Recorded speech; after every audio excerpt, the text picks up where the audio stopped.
तर आज आम्ही इथे का आहोत हा पहिला प्रश्न. तर सगळ्यात त्याची दोन कारणं आहेत. पहिलं असं की रागदारी संगीत हे आपल्या दैनंदिन जीवनामध्ये किती आतपर्यंत रुजलं आहे आणि त्याच्याशी आपण कसं रिलेट करू शकतो हे थोडंसं शेअर करायला. आणि दुसरं म्हणजे रागदारी संगीताविषयी असलेलं एक एक भीती आहे. भीती म्हणजे फिअर ऑफ अननोनवाली भीती. ती जी भीती आहे ती थोडीशी घालवायला, ज्यांना असेल त्यांना आणि ज्यांना नसेल त्यांना आणखीन रागदारी संगीताच्या जवळ आणायला. कारण जी मजा आम्ही इथे करतो, जी मजा आम्ही इथे अनुभवतो, ते मला वाटतं की ती पण शेअर करावी, जेणेकरून तुम्ही त्याच्या अजून जवळ ओढले जाल. आणि थोडाफार प्रयत्न आम्ही हा पण करणार आहोत की तुम्हाला त्याविषयी अजून कुतूहल जागृत होईल. कुतूहल म्हणजे क्युरिओसिटी मराठीमध्ये. सो कारण आम्ही वाचत होतो हे स्क्रिप्टिंग काय काय करताना, तर बऱ्याच माझ्या जेनझी मित्रांना कुतूहल शब्दाचा अर्थच कळला नाही. मी म्हणलं हा परत आता वाया जायला नको, म्हणून मी क्युरिओसिटीमध्येच सांगून टाकलं की ती क्युरिओसिटी आता ह्या पुढच्या आमच्या प्रयत्नामध्ये कितपत जागृत होते हे बघूयात. तर रागदारी संगीताचा विषय, मी मुद्दाम रागदारी संगीत म्हणतो आहे. आपण ज्याला शास्त्रीय संगीत म्हणतो, शास्त्र मला वाटतं की हे प्रत्येक संगीताला असतं. ते सुगम संगीताला आहे, गझल, सगळ्या जॉनर्सला एक शास्त्र असतं. सो ह्या संगीत प्रकाराला रागदारी हे खूप छान नाव आहे, आमचे गुरुजी म्हणायचे. सो म्हणून याला रागदारी संगीत मी म्हणतो पहिल्यापासून.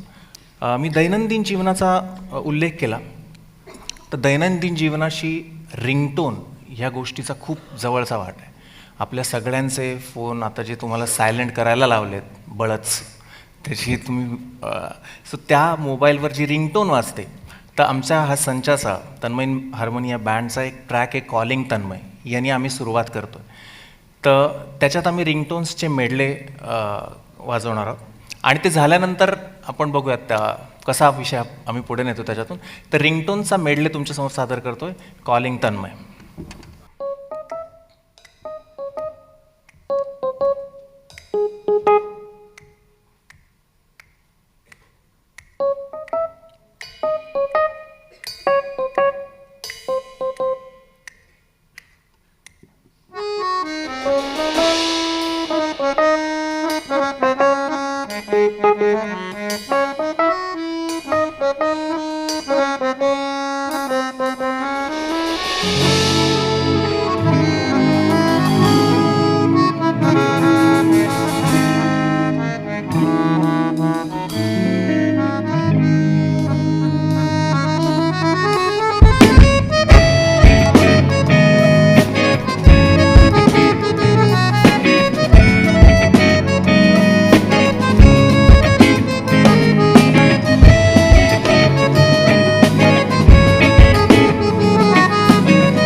धन्यवाद धन्यवाद. तर मला असं वाटतंय की रिंगटोन ह्याच्यातून आपण रागसंगीताच्या जो मी दैनंदिन जीवनाशी विषय जोडायचा प्रयत्न करतोय तो हाच आहे की त्याच्यातून जर तुम्हाला राग लक्षात राहायला लागले ना तर ते खूप लवकर लक्षात राहतील. आता याच्यात एक कॉन्सेप्ट असते मेलडी आणि हार्मोनी. म्हणजे आता आपण ही रिंगटोन तुम्ही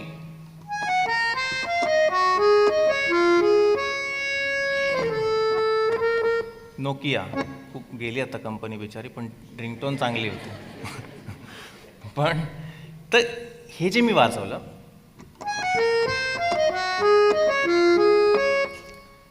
ह्याला म्हणतात मेलडी. मेलडी नाव किती लोकांनी ऐकलं आहे? चॉकलेट सोडून. राईट, मेलडी आणि हार्मोनी ही कॉन्सेप्ट आहे. तर ह्या ज्या दोन कॉन्सेप्ट आहेत ह्या म्हणजे संगीत सादरीकरणाच्या पद्धती आहेत.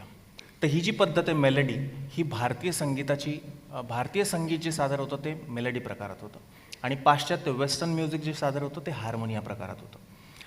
खेळांशी तुलना करायची झाली म्हणलं तर आपण मेलडीची तुलना एकट्याने खेळल्या जाणाऱ्या खेळासोबत करू शकतो, जसं स्विमिंग असेल, रेस असेल, गोळाफेक, भालाफेक.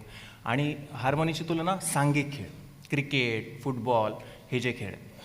थोडक्यात सांगायचं झालं तर एकट्याने इथं बसून गायला तर तो मेलडी गातो आणि दुसरा जर त्याला जॉईन झाला तर ती हार्मोनी बनते. अट एकच, त्याने वेगळा नोट्स गायला पाहिजे. आपण जे काही चित्रपट संगीत ऐकतो आज ते पूर्णपणे मेलडी आणि हार्मोनी या दोन गोष्टी एकत्र येऊन बनल्या. हा माझा जिव्हाळ्याचा विषय असा आहे कारण माझ्या एक तर कार्यक्रमाचं नाव पण तन्मय इन हार्मोनी आणि जे वाद्य मी वाजवतो आहे ते पण हार्मोनियम आहे. हार्मोनियम काय याला म्हणतात की याच्यामध्ये ॲट ए टाईम एकापेक्षा जास्त नोट्स वाजतात. सो तो एक वेगळ्या आपल्या लेक्चरचा विषय बनेल, वाद्याविषयी सांगणं, त्याचा इतिहास खूप इंटरेस्टिंग आहे. एकच वाक्य सांगतो वाद्याविषयी की कृष्णासारखं मी म्हणतो हार्मोनियमला नेहमी की जन्म दुसरीकडे झाला आणि वाढलं दुसरीकडे. हार्मोनियमचा जन्म झाला फ्रान्समध्ये आणि वाढली भारतात आणि ती आता आपलीच बनवून गेली. म्हणजे फ्रान्समध्ये कोणी ओळखत पण नाही दिला, असं झालं आहे हे जे स्वरूप आपण बघतोय ते. त्यामुळे हार्मोनी आणि मेलडी हे मिळून एक गाणं आपल्यासमोर सादर होतं. आता हार्मोनी हा जो विषय आहे तो नुसता बोलण्यापेक्षा मला वाटतंय त्याची थोडीशी इन्फॉर्मेशन अशी सांगतो की हार्मोनी हे ना कॅनव्हाससारखी वर्क करते प्रत्येकाला गाण्याला. म्हणजे तुम्ही समजा सूर्याचं चित्र काढलं आहे आणि कॅनव्हासला थोडी जरी शेड चेंज झाली ना तरी तो उगवता सूर्य तुम्हाला मावळता दिसू शकतो, इतकी त्याची स्ट्रेंथ आहे. आता आपण काय करूयात, आम्ही नेहमी आमच्या कॉन्सर्टमध्ये क्राऊड वर्क करतो, तर आपण एक छान, आता मला दिसत आहेत आता लोक इथे, करूयात आपण, बघूयात कोण किती सुरेल आहे ते कळेल आपल्याला. हार्मोनी म्हणजे काय, तर आपण 3 स्वर आपण घेणार आहोत. तर हा सेक्शन एक मधला आणि हा की ह्याच्यात मूड कसा चेंज होतो बघा. एक कॉर्ड सटल चेंज झाली की एकदम आनंदी मूड डाऊन दुःखी होऊ शकतो. हे फक्त आपण जाणून घेण्याचा प्रयत्न करू. आधी थोडी रिहर्सल करू. या पार्टला मी सांगेल की थोडासा आता उठतो म्हणजे मला कंडक्ट करता. तुम्हाला ह्या पार्टला गायचं आहे साधे नाही, शिशा आकारात गायचं आहे.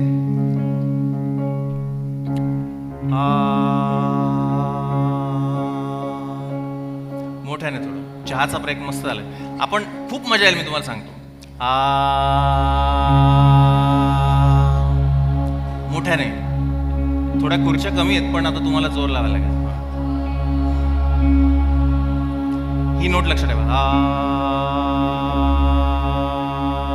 आता झालं. या ग्रुपला गायचं आहे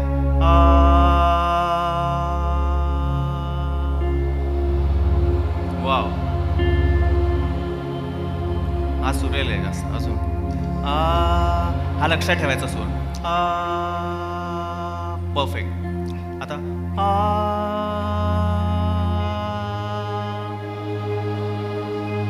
परफेक्ट. इथं बंद कर. ते सायकलचे चाक काढले ना बाजूची की चालवता येते की नाही पाहायचं. हां, परफेक्ट. लक्षात एकदा, परत एकदा तुमचा.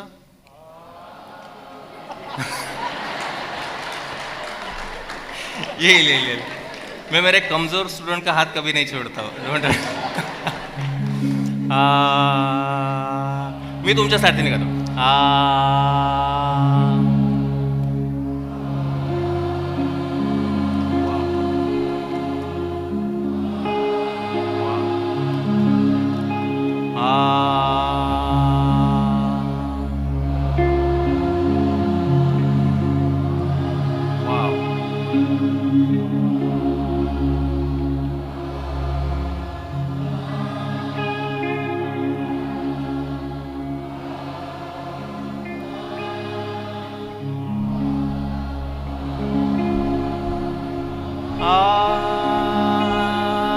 जोरात आता तिघांनी एकत्र.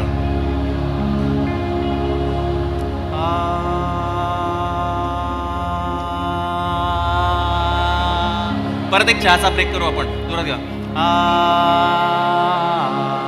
आणि ऐका आता, एकमेकांचे सूर ऐका. वाव, तुमच्यासाठी टाळ्या. खूप सुरेल ऐकू येतं. आता मला काय सांगायचं आहे, हा झाला, याला मेजर कॉर्ड म्हणतात. याच्यामध्ये आनंदी, शृंगार हे सगळे रस आहेत. आता मायनर कॉर्ड जनरली एक ढोबळ सांगतो मी फक्त. आता तुमच्यावर जबाबदारी आहे. हा चेंज झाल्यानंतर जर तो इमोशन बाहेर नाही आला तर यांचा फॉल्ट आहे. तुम्हाला बरोबर तुमच्या स्वराला राहायचं. आता तुम्हाला फक्त ग जो आहे तुम्ही गाताय तो इथे आणायचा आहे. राईट. आता यांचा रियाज करू. बघा आता, बघा. एकच नोट चेंज केली, बाकी काहीच नाही आपण बदललंय.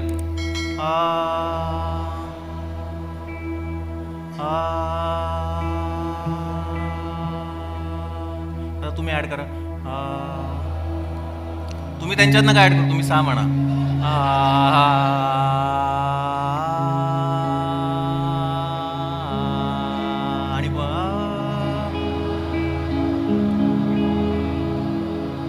आणि आता ऐका. जोरा पुंडलिक वरदा हरी विठ्ठल. आता गंधार का पुंडलिक वरदा.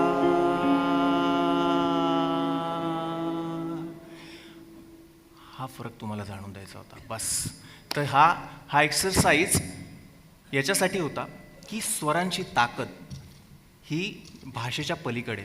तुम्ही एक नोट, एक श्रुती जरी इकडचे तिकडे केले तरी तुम्हाला त्या इमोशनमध्ये, आय एम नॉट अगेन्स्ट सुगम संगीत, कारण सुगम संगीताचा वेगळा भाग आहे, त्याच्यात शब्दांचा इम्पॉर्टन्स जास्त आहे. पण जिथे वाद्यसंगीत, तिथे क्लासिकल, वेस्टर्न क्लासिकल, ऑपरामध्ये तरी शब्द आहेत, पण जिथे स्वरांची ताकद असते, स्वरांमधून इमोशन दाखवलं जातं, तिथे फक्त तो नोट जरी लागला, मला असं वाटतं की लता मंगेशकर किंवा कुठलेही महान गायक हे म्हणजे इवन विदुषी किशोरीताई पण म्हणायच्या की भाव आधी स्वरांमध्ये असतो.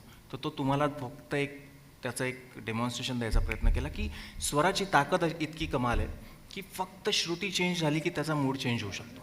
तर राग हा जो विषय तुमच्याशी शेअर केला, एक आमचा पुढचा जो हे सेगमेंट तो आता सादर करतो.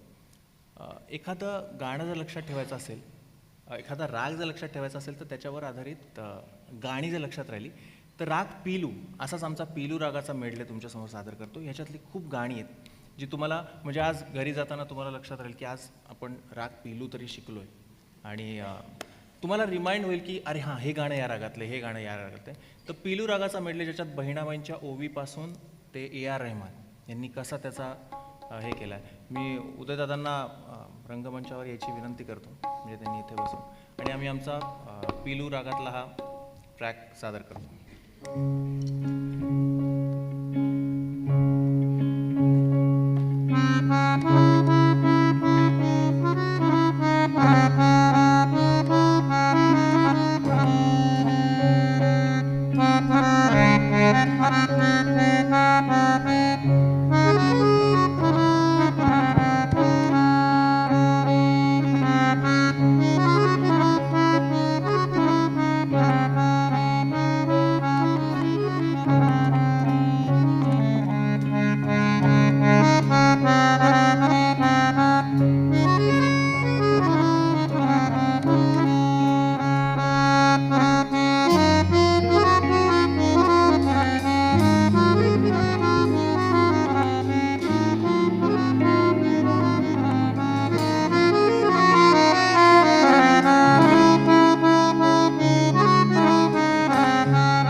दर्शको,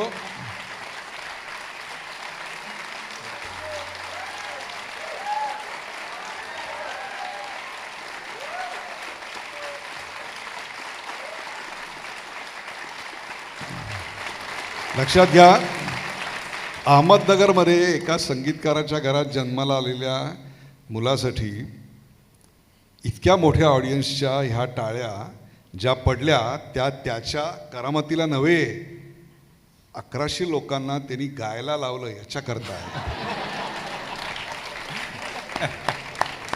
ही किमया ज्याच्या जादुई बोटांनी झाली तो हा तन्मय देवचके. आपल्याकडे लोकसंगीत, शास्त्रीय संगीत आणि त्यातून निर्माण झालेलं पुढे चित्रपट किंवा नाट्यसंगीत असा हा प्रवास आहे. त्यात चीजा आहेत, बंदिशी आहेत. पूर्वी मळ्यातलं धान्य खळ्यात आलं आणि मळ्यातले पक्षी त्याबरोबर दाणे टिपायला खळ्यात आले आणि खळ्यात ते गाऊ लागले आणि मग खळ्यातलं जे संगीत होतं पक्ष्यांचं ते हळूहळू खळ्यातून गळ्यात उतरलं आणि लोकसंगीत निर्माण झालं. आणि त्याच लोकसंगीताच्या धुनाच्या पुढे चीजा बंदिशी झाल्या, रागदारी आली आणि त्यातूनच पुढे शास्त्रीय संगीत आलं, त्यातूनच पुढे चित्रपट संगीत देखील आलं. हा सगळा प्रवास अत्यंत मनोहारी आहे. खरं तर तन्मय देवचके रागदारीचा प्रवास, प्रत्येक रागाची मेडली, याचा प्रत्येक रागाचा 3 तासाचा स्वतंत्र कार्यक्रम होऊ शकतो. एकटा भीमपलास घेतला ना तरी 100 गाणी आहेत तुम्हाला सांगतो, आणि यमन घेतला तर 1000 गाणी सापडतील. पण वेळेची एक मर्यादा आहे या सगळ्या कार्यक्रमाला.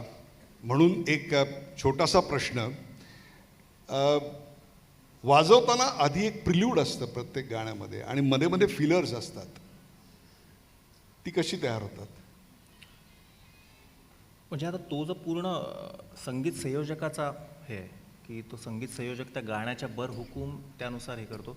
पण मी जर माझ्या ह्यानी सांगायचं झालं तर मी पूर्ण सगळं गाणं मी नेहमी माझ्या रागदारी अँगलनीच त्याचं हे करत असतो नेहमी. म्हणजे जे आत्ता तुमच्यासमोर पेलूचं पण जे काय वाजवलं ते सगळं आमचं वजन होतं. मग नंतर शेवट पण जे वाजवलं ते पण गत होती पेलू रागाची. सो आमचा तो हेच आहे की रागदारीपासून सुरू करून चित्रपट संगीत आणि परत रागदारी हा आमचा मेन त्याच्या मागे हे आहे की परत. खरं तर हा जो प्रवास आहे ना, रागदारी टू रागदारी, हा खरं तर एका वेगळ्या संपूर्ण कार्यक्रमाचा विषय आहे. परंतु वेळेची मर्यादा लक्षात घेता मी त्याला एक विनंती करणार आहे. अगदी थोडक्यात त्यांनी एक गझलांची मेडली सादर करावी.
मनमंदिरा हे गाणं पूर्णपणे राग तिलक कमोदवर आधारित आहे.